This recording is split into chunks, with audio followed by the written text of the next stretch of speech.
আচ্ছা, West Bengal SLST geography interview প্যানেলে যদি আপনাকে এরকম একটি প্রশ্ন করা হয় যে ঘূর্ণবাত কিভাবে তৈরি হয় এবং এর জন্য কি কি শর্ত পূরণ হওয়ার প্রয়োজন, আপনি কিভাবে উত্তরটি দিতে পারেন?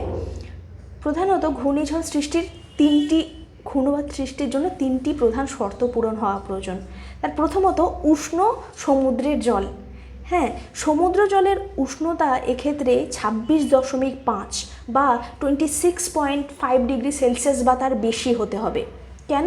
কারণ উষ্ণ জলে প্রচুর পরিমাণে বাষ্পীভবন হয় আর প্রচুর পরিমাণে যেটা জলীয় বাষ্প তৈরি করে, যেটা ঘূর্ণিঝড়ের প্রধান জ্বালানি হিসেবে কাজ করে।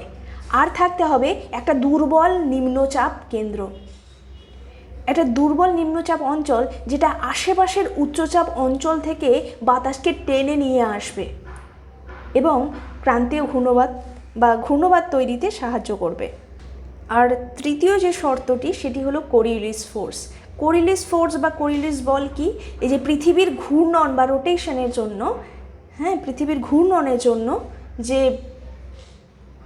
একটা বলের সৃষ্টি হয় সেটাই হলো কোরিওলিস বল। এই নিরক্ষরেখার কাছাকাছি কিন্তু কোরিওলিস বলের প্রভাব খুব কম, কারণ বাতাস এখান থেকে ডিফ্লেক্টেড হয়ে যায়। এই কারণে এখানে ঘূর্ণবাত সাধারণত তৈরি হয় না।